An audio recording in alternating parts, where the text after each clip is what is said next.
Get ready for the ultimate dose of inspiration and knowledge with the Give Me 5 podcast. Host Chris Gilmour shares actionable tips on a different topic each episode. Tune in now and elevate your life with Chris Gilmour. Welcome to another episode of the Give Me 5 podcast. I'm your host, Chris Gilmour, and today I have special guest, Mr. Real Estate Agent himself, Josh Smith. Welcome to the podcast, Josh. Hey, thanks for having me along. No worries, man. We're just going to shoot the shit here, aren't we? That is the plan. As long as we can talk. So, yeah. All right, so, mate, I've got you on the podcast because we've got to talk about the big issues here. Yep. Right? We've got to talk, like, our listeners, they want answers to all of these really big questions. And we've right? got the answers. We've definitely got, well, I'm searching for the answers, right? So, tell me, right? So, the number one thing, like the hottest topic that is going on right now, I need the answer. Hit me with it. All right. Is Hailey Bieber and Justin Bieber splitting up? So you thought it was going to be a real estate question then, didn't you? Yep, you've caught me. Yeah, you've caught me on that one. Look, Mate, there's a lot of talk. There's a lot of talk that Selena might be coming back into this. I'm not a believer myself, you know, so I don't... Look, if anyone was all over it, I thought you would have been the man that would be all over not at this. all. Not at all. No. Like as far as my young male pop stars, I like them old school, a bit more Timberlake sort of thing, you know, back in the day. Okay. But, well, Backstreet Boys, they're in concert at the moment. They are back. Everyone's back. So, all right. So you can't answer me. Well, I've got nothing for you on that one. Okay. I reckon they have. But I could be completely wrong. Yeah. So I was right about the Kardashians. Keep watching. Am I going to be right about Hailey Bieber and Justin Bieber? So what are you actually calling? It's done? Mate, I reckon there's something going on. Something fishy going on. All right. So stay tuned. Yeah, man. It's like I've got nothing else better in my life to do than worry about the Beavers if they're splitting up or not. That's what we do at open homes. Absolutely. Is just check what's going on that on the phone. As you do. So how boring were open homes until Facebook come out for real estate agents. Well, I remember. Mate, I remember when. Yeah. Well, you were back in the Ice Age, so you would have remembered. Yeah. For sure. All right.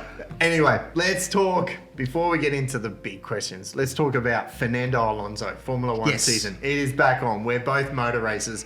I've got no doubt. How good to see him back on the podium. Yeah, I'm not a huge Fernando fan. Really? No, I always just thought he jumped around too much and he was never loyal. And I like the way that there on the telecast on the weekend that he's fully taken on the I'm the villain role. Yeah. And saying it's like someone's got to be the bad guy.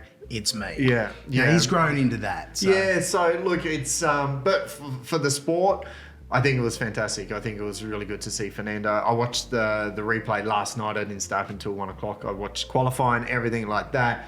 I think Ferrari started off disappointing again. Yep. You know, with reliability. Mercedes, I think, are going to be about halfway through the season. I'm tipping that they'll probably be back at the front of the grid again.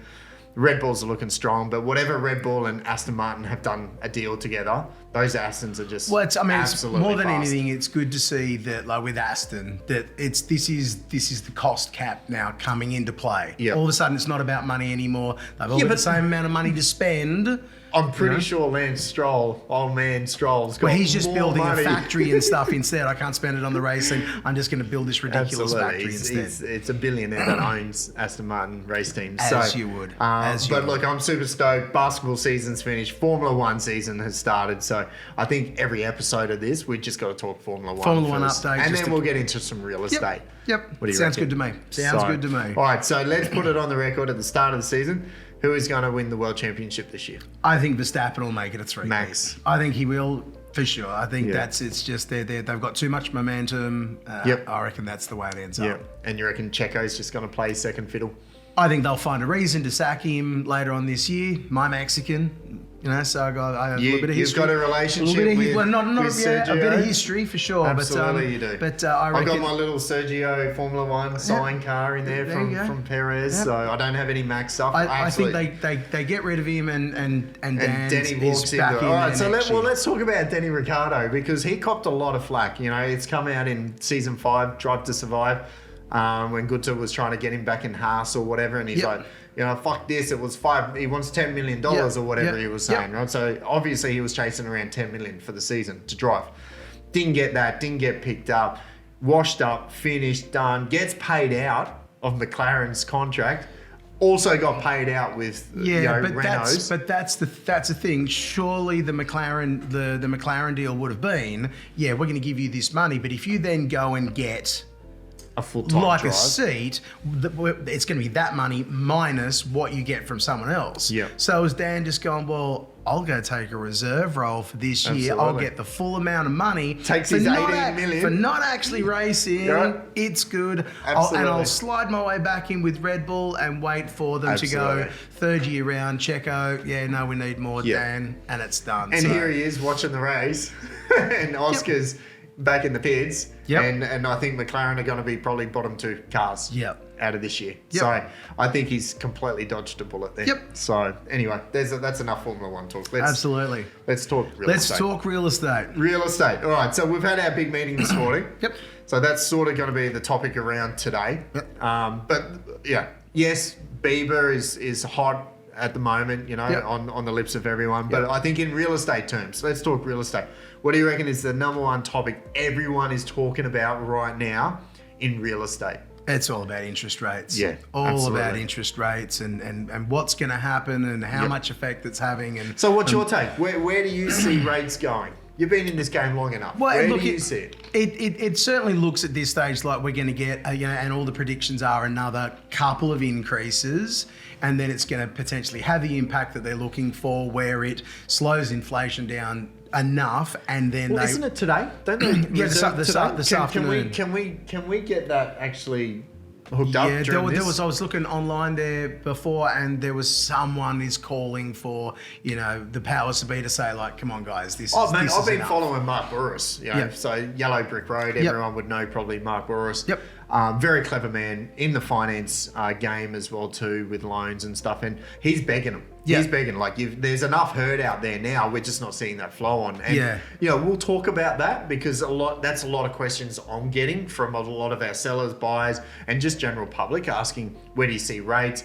I still think we're going to cop another one today. I think it's going to be a 0.25%. Two of the big banks last week already put their fixed rates for new customers up 0.1% already before even this move. So they're already moving on their rates. And I think that will bring it to around the 3.6% or something like that. So I think it's all relative, right? We're really just coming back to what it was before. It's pre-COVID. I think, and we forget that so quickly. That seems to be the big thing out there, isn't it? That it's interesting how quickly people's the level that is normal readjusts, and after the governments worldwide said, hey, great idea, free money, and what people's expectation was that was the that's the new norm. It was never going to be the normal, was it? It was an emergency, like, economic heart starter worldwide, and it was always going to come back, and we'd had drops, but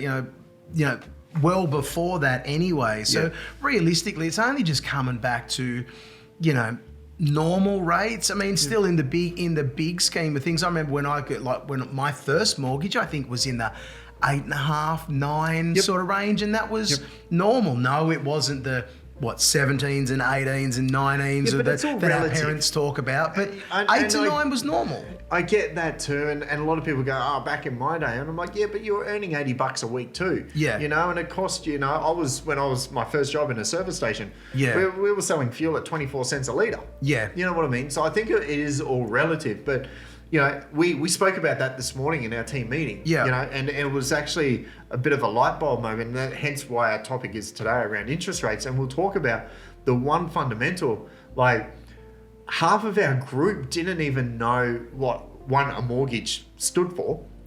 In Latin terms, which I know what it stands for. Why a mortgage actually exists, right? So, people just, it's really a big game, really. It's just how the banks make their money. They had to, for the banks to make their money, they had to have a product that they could sell the dream of. And the mortgage is the product. That's the thing, isn't it? That's why a lot of people don't realise that the mortgage is actually the product that the bank sells. That's it. And basically, like, it's the great Australian dream, the great American dream is own a home. You know what I mean? So the banks have cottoned on to that, sold that, just like the most important meal of the day is breakfast. Yeah, came from if you're selling breakfast cereal, it's mate, that started Kellogg's. Like, of course, it's the most. I skip breakfast. I don't eat breakfast. Yeah, like, a diamond ring is what is absolutely required when you propose to a woman. Says the jeweler. Absolutely. So I think it is all sort of really relative, but it was a bit of a light bulb moment for me. Like, we went around the group this morning and we spoke about what is a mortgage, how does the bank make their money, but how can we actually pay off a home quicker? Because it's up on the board there. There's 3 million principal place of residences with an average mortgage of $600,000. Yep. There's, what's the number? 800,000 are coming off that this month on the 17th of March. That's the fixed rates. The fixed rate of 1.9%. Yeah. And they're going to be jumping straight to 5.3. Yeah, which just so for our listeners and viewers, that's where we're talking about the idea that basically 2 years ago now, at the beginning of when the COVID. Government when the rates went to basically nothing, that either new mortgages or existing mortgages Australia-wide were fixed into those super low rates. And now we're coming up to that 2 year period where like so many people that fixed for a 2 year period and then now about to come out. And so that's one of the things I guess that we're seeing talked about within the industry and certainly in our office is what's the impact going to be when those come out. And obviously we look at that from what's to the consumer actual payment impact that has, and then from our perspective, how's that going to play out into potentially an increase in number of properties coming to market at the back end of this year. And that's a big topic in our office here is, when's it going to happen? When are we predicting it to happen? I have my predictions and we'll talk about that, but like we got 800,000 of these loans coming off this honeymoon period. And the number there, so $300 a week it was, on top of what they're already paying. That's what they were saying, the difference between what they were locked in at, what they are now. $600,000 mortgage, and that's the average. Yeah. You know what I mean? So we know what we're selling. Most of the homes we're selling are $1 million plus. Yep. And I think a lot of people now will have some negative equity. Like they've borrowed more than what the homes actually were. Certainly, there's going to be some of them out there. So there's also going to be the people that, with the growth that we obviously saw through the COVID period, that have got plenty of equity in their home. So, and that's actually something that's that we've seen from some of the agents that we're connected to in the US. We're talking about are we going to see another version of the the 08 crash and the idea that no, we're not, because the level of equity that the average person's got in their home now compared to then, and there's a lot more equity now. So even people that are in a position that they maybe aren't going to be able to afford the payment side of things, they're not necessarily in trouble as far as being able to then make the decision to sell the home. It's not going to be hey, the bank's just going to walk in and take it because they're upside down on that loan, and at least they've got some equity in there, so that's a benefit. Yeah, look, it's going to play out the way it's going to play out. So I'm predicting we're not going to see her, because everyone's like, oh, how's the market, Chris? How's the market? When's it going to bottom out and it's going to crash? And we're like, well, hang on a minute. Real estate probably won't crash. And I always explain, I said, who's going to be affected the most? It's not going to be us, right? Or real estate agents and selling properties and stuff like that, right? Yeah. It's going to be the small businesses, right? So it's your coffee shop. The $6 coffees. Right? So your $7 grandes or Zarafas or whatever that I buy every morning for my wife, people, when they're hurting, they're gonna they're gonna be putting that money into the home because they're always gonna want shelter. People will make a choice between Netflix and Stan. Just have one. Yep. Or our family tradition is we'd always go to this restaurant once a week. Well, now we've got to claw that back. It's gonna be all of those industries first, right? We're not gonna see any turn in the real estate pricing just yet. For months. Yes. For months, right? So I still think now is the best time to be selling a home if they were thinking of selling. I think we're going to be September, October is when I personally feel, hence, these guys wouldn't know, but I'm selling one of my investment homes right now. Yep. Why? Because I want to see an opportunity. I see an opportunity. I'm in the game. Been doing it a long time, like yourself. I've got a property there, got amazing equity in, or profit in. I want to pull that money out, sit it, park it, put it aside and wait, and then just wait for another opportunity. And yes, some people might think that's a bit rude or whatever, but that's business. That's just the way the game's played. Well, that's what investment properties are about, aren't they? It's you've invested the money for a reason to make some money. So. Absolutely. So I'm selling one of my own homes right now. You yourself have got 2 properties on the market yourself right now. You know what I mean? Same thing. Our sales manager has his investment property on the market right now. So all of us that are in the game, we're all selling now. Yes. You know what I mean? Waiting for that opportunity. If that opportunity comes up. Now, we could get to September, October, and it all just falls to shit. Just like these experts said, property prices were going to go down 20% during COVID, and it went up 32%. How wrong were they? But at least it's an investment property and not our principal residence. Correct. So it does make a difference. Absolutely. In that regard. But, all I'm doing is just going to be moving my money from this property and putting it into this property, you know, hoping for a gain later on down in the track. So it was interesting, though, this morning when we were talking about mortgages. We went around the room, to some context for our listeners, we went around the room and said, who has a mortgage? How much you're sort of paying if they wanted to, give us that info, and they were, some people are private, and that's fine. But then we went around and said, how do you pay yours? Monthly, fortnightly? I think 2 of the weekly. group, you said weekly, and I think you were one of the 2 that said weekly. And I looked to the entire group and I said, do you guys want to know how you can pay your home off in 8 years? And everyone's like, huh? What do you mean? And I said, I've done it. It's you've got a budget, right? And it depends on what your home's worth, whatever. You could pay off a $300,000 home, you could pay off $1 million home. It doesn't really matter. The concept is exactly the same. But it just astounded me that our own guys who are in real estate, are in this game, didn't actually understand how a mortgage works. And when I said to them, do you know you can actually save 8 years instantly without actually paying any more money? It was a bit mind-blowing, wasn't it? And they looked at, and to me, I love this game around money. I've always been fascinated with money, even at a young age. So I'm always like, how can I have my money make money, right? Because that's how money is made. Yep. Right. And I think it would have been 90% of them in the room that said they pay monthly. For sure. Now the bank puts you on monthly because they make the most amount of money out of you. You pay more interest if you're paying $1,000 a month. Mortgage repayments, 700 of that a month is in interest. Yeah. 300 is coming off the principal. Yep. And that's going to take you 30 years. Yep. Hence why they're 30-year loans. And that's why they always want, at every opportunity, let's talk about refinance. Refinance. Go back to square one and start again. Do you think refinance is the biggest joke that the banks talk about? Absolutely, because for them it just takes everyone back to a new start all Here over we are, again and go again. Oh, we'll give you some cash back. We'll put you on a new rate. Yep. Nope, we're just starting to hold refinance your house and buy a car instead of getting a car loan. It's their business, and we all jump up and down saying, oh, they're making record profit, billions of dollars profit. Yeah, because we're the idiots. Yeah, of course they are. Of course they are. We're the idiots. But to put some context around it, let's just say you have a mortgage on a 30-year loan, right? And you switch your mortgage from paying monthly to weekly. Yes. You instantly save 8 years. Yep.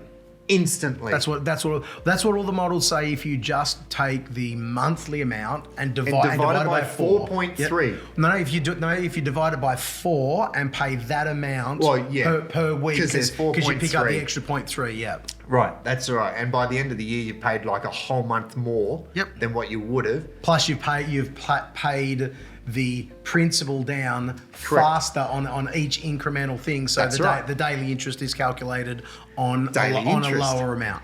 No one knew that either. Yep. And that just blew my mind. Yeah. That your home loan is accrued daily. Yeah. Interest is charged daily. Yeah. So even if you can put money every day against your home loan, you're going to save years and years and years off your mortgage. Yep. But that was, it just blows my mind, the amount of people that are paying monthly on, right? Yep. It is, we can't pay it weekly. Well, yes, you can. Budget. Yeah. What if you were renting? You've got to pay rent every week. Well, I think even that's the easiest part of the whole thing is the concept of, if your pay hits the bank on Thursday, just schedule your mortgage payment that it comes out on Friday. Yep. Get that done. Get that out. You know, you've got the advantage, obviously, of it being paid faster and quicker, and it's gone. It's the first thing that gets taken care of. You know, then you can't go and blow that money on Zaraffa's coffees. Yeah. Shout out to Zaraffa's. Yeah.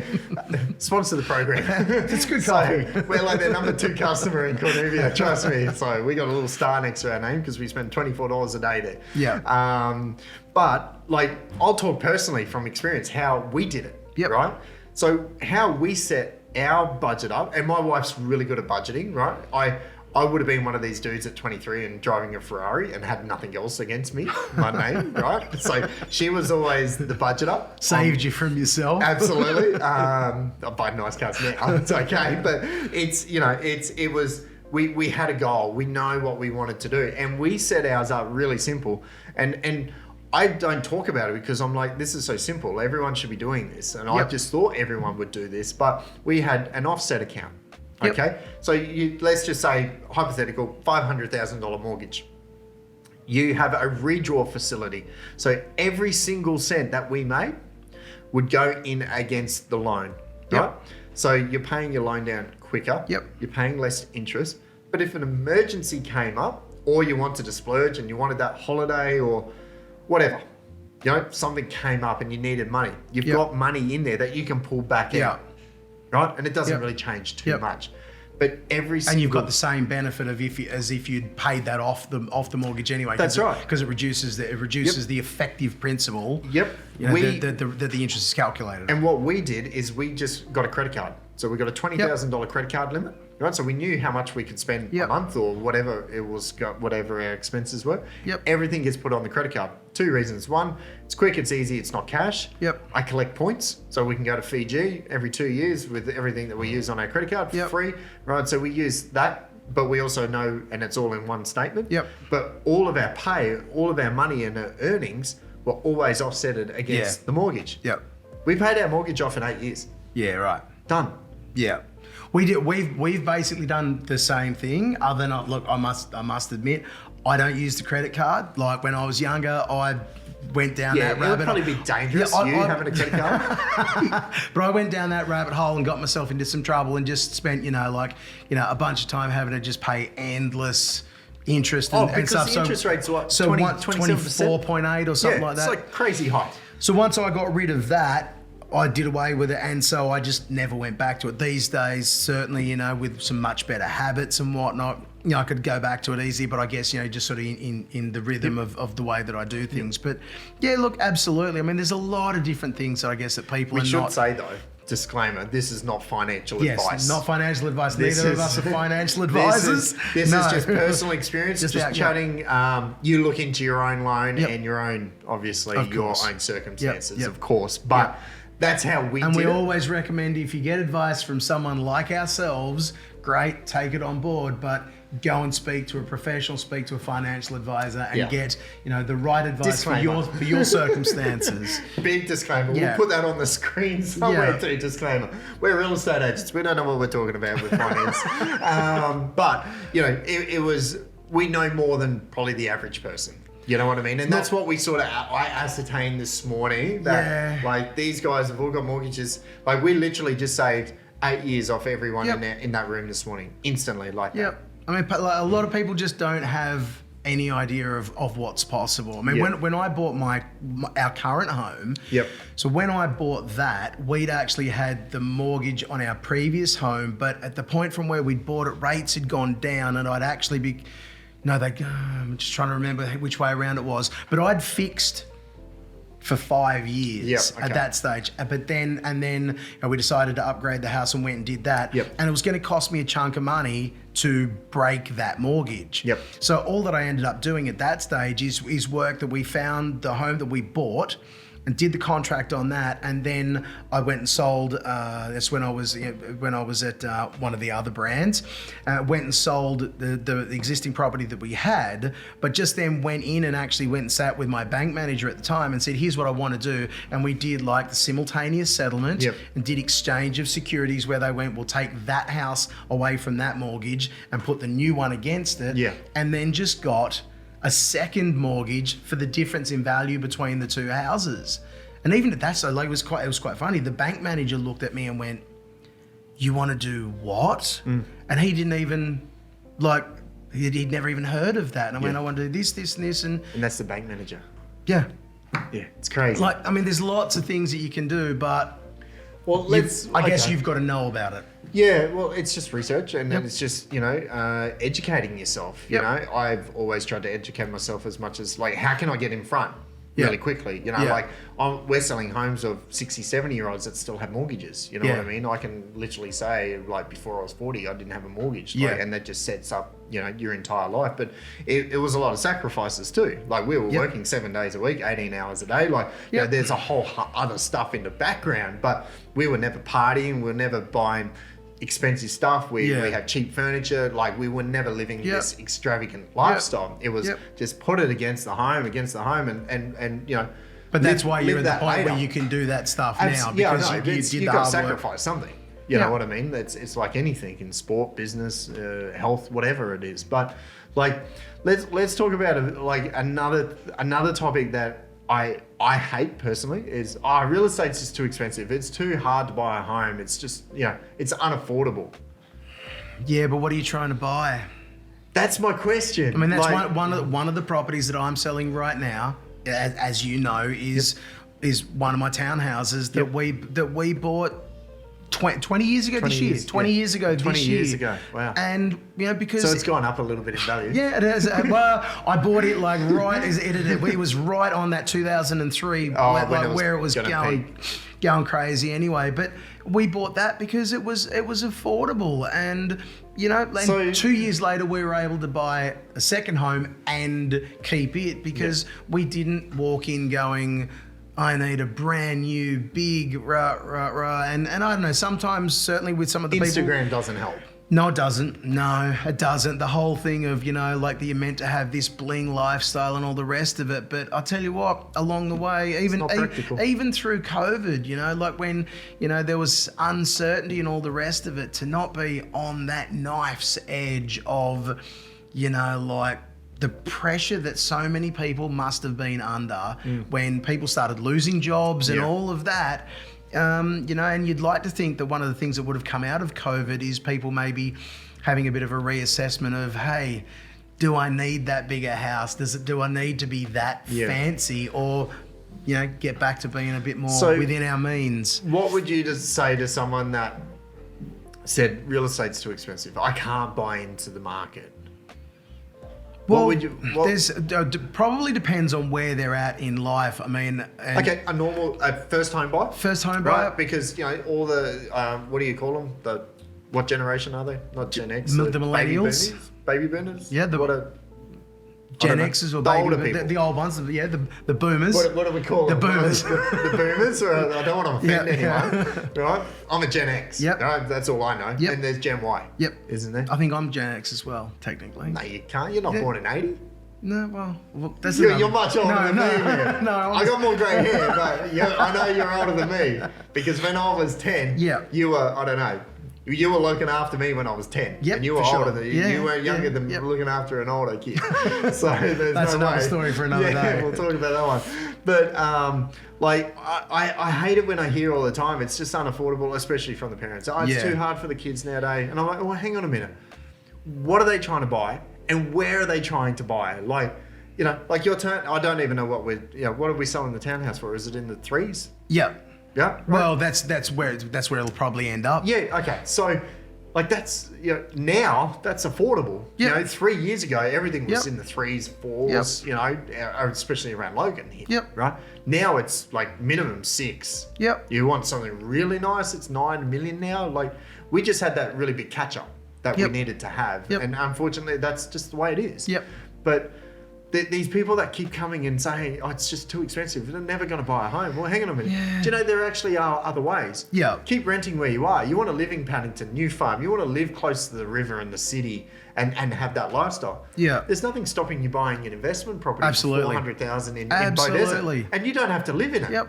Just rent it out. You can probably go and buy townhouses in Woodridge and them be, cash flow positive. it's a really high chance of that. Yep. You know what I mean? So, like, that's just some advice. If you're listening to this or watching this on YouTube, it's just, you know, get started. Like, just get in the game. Get started. You know what I mean? Like, you while you're on the sideline, you're always going to be on the sideline as a spectator. Yep. It might not be, and you've got to remember, and I say this to all first home buyers every time I meet them, and like I've got, you know, kids, like parents we've sold homes for and their kids are now buying. I'm like, guys, it's not the forever home. Like, this is just your stepping stone. Like, it might be an absolute piece of shit. Do it up, make some money. It's tax-free. Add the value yourself. And then get on to the next one, you know, because you don't know which way your life's going to go. You might have a new partner, a baby might come. You just don't know. But the longer you sit, like I like on the weekend, I was running an open home and I was just, oh my God, I probably shouldn't say this on the record, but I wish I could have slapped this dude. Yeah. He's walked in, right? And I don't mean to be rude, but like, I looked at him just puzzled and I'm like, it's a $1.8 million home, right? That we're selling. And I'm like, hey guys, how you going? Blah, blah, blah, bit of chit chat. So how long you been looking? He goes, oh, just over a year.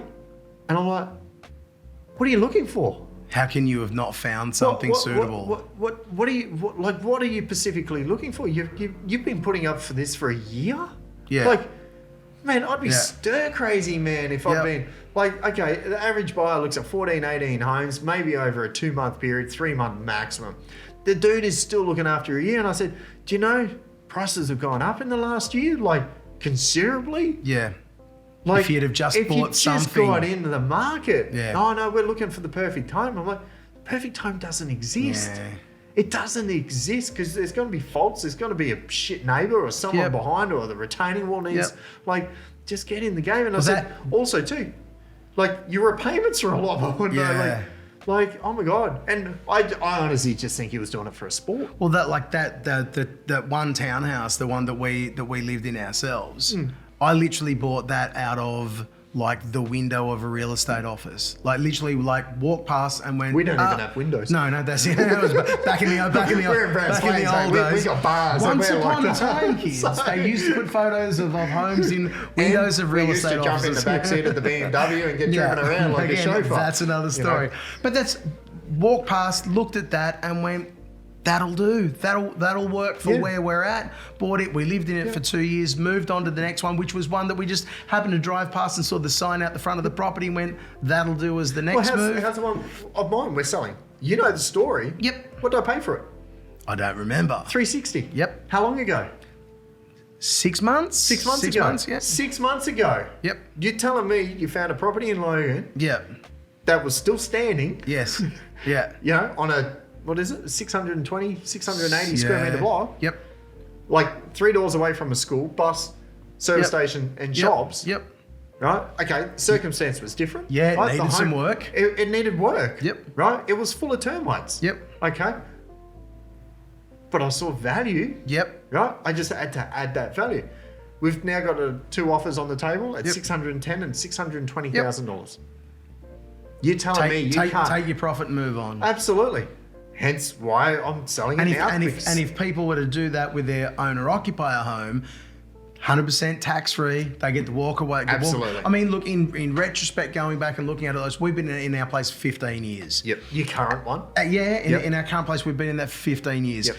You don't move much. Like no, your unit you've had for 20 years. You're no good for a real estate agent. No good to like make people that sell every 4 years. No, but that's ultimately for us. It's been absolutely perfect for us. It's still perfect for us, and we haven't had a need to move on with it. You know, so.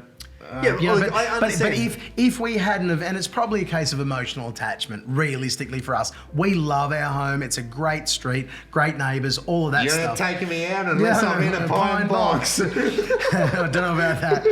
But realistically, if we hadn't have become emotionally attached, because we've renovated it. Yep. But you know, for people that are just starting out, you know, if you could actually recommend to people, if you go in, buy something that needs work, renovate it when it's your own home, make the money, make the profit, you get to keep it all, move on and do it. If you did that half a dozen times, it's about 8. Okay. If you do it about 8 times. Make $100,000 a time if you do the thing right. Correct. You know, the number is, mate, I've looked into this. There's plenty of places you can go and find out how to do it. I went through Cherie Barber's school, cost me $5,500 to do that. Money well worth spent to find out. She's the lady that I see all these spam ads on YouTube with the blonde hair. Don't buy a property with your own money down, blah, blah, blah. No. She actually teaches a course on renovating profitably. And what to look for in a... Yeah, well, it's a complete system to how to go about it. And I went and did that and spent the money, and I made the money back on one renovation that I did. Even just like the way I went about it. You know, like saved us. You know, so there's you can get the information, you can get the knowledge. But if you can go and buy a property, renovate it, make the money, and do that, and move on. Yeah, like that's if you did it 6 or 8 times. It's 8 times. Yep, right? And you'd own your home for free. Correct. However, people are not willing to sacrifice. Oh, I got to pack. I've got to move. Oh, it costs fees. I've got to live in renovating conditions. Absolutely. But again, it is that short-term pain. Yeah. For that long-term gain. Absolutely. But humans, they don't do it. No. Like we watched, I had the privilege of meeting David Goggins the other week. You know, like I've always been a fan of Goggins, and if you don't know who David Goggins, you know who he is now. Yeah, of course. Look him up, right? Yep. He's got his 2 books, Can't Hurt Me and Never Ending. Yep. Right? And like that dude has come from nothing to like just like the dude runs 250 miles, which is 411 kilometers. Yep. I've done an Ironman, like plenty of them. Yep. Like this dude's another level. Yeah, absolutely. Do you know what I mean? And like we were sitting here watching this dude this morning, and I think the message was just do it. Yep. Like put up with a little what you want. But there's going to be some pain. There's going to be pain. If you want something good out of it, absolutely. Yeah. You know what I mean? So I think that narrative that we're always, it's too expensive, or back in the day, interest rates were, that's all bullshit. Yep. Right? Keep telling that same bullshit story for your whole life. The idea of if you could go back in time, like I remember like when I first came out of school and when we used to have the shop down the Gold Coast, I used to drive backwards and forwards down to the Gold Coast to work. And that was when Studio Village was new there behind Movie World and stuff, and the big sign up on the hill, brand new 4-bedroom homes, $42,990. God, if you had just bought 1, 2, however you'd had bought 10 of them. Yeah, but it was a lot of money back then. Yeah, but it was it's all relative. Absolutely, but at the time when I was still living at home with the family and that sort of thing, a little bit of discipline and put some money aside and gone and bought one of those as an investment. Josh and put someone else in. No, I was never at the pub. I was at the racetrack. You were there with me. Absolutely. Our parents were pissing it up against the wall for us. Called a racetrack. That was our church. Yeah. People said, "Did you ever go to church?" And I'm like, "Yeah, every Sunday." Racetrack on Sundays. It was a racetrack. And I could tell you which colour ripple strip and which track that would be anywhere in Australia. Yeah. So, but I just think there is really, even in hard times, which I think we're going into, there's going to be opportunity. Of course there is. There's always going to be opportunity. Of course there is. And I always say, the old cliche saying, the best time to buy real estate was 5 years ago. Now, if that's today, and in 5 years' time, you'll be like, shit, I'm glad I brought that 5 years ago. What does Warren Buffett say? It's something along the lines of, when everyone else is buying, you should be selling, and when everyone else is selling, you should be buying. But that's sort of our motto here at All Properties Group too. Like when the market starts to tighten up and sales are getting less and listings are coming less, everyone really tightens up on their prospecting and their spend. Yep. What do I do? Spend I want more. another billboard. Double down. I want this. I want this. Yep. We absolutely just double down, and we've done that a number of times. And I remember when we're hurting. Yep. But I know we're going to hurt more if we don't. Yeah. And when we come out the other end of that tunnel, bang, off we go. Yep. Off we go. Yep. And they're all looking, going, how?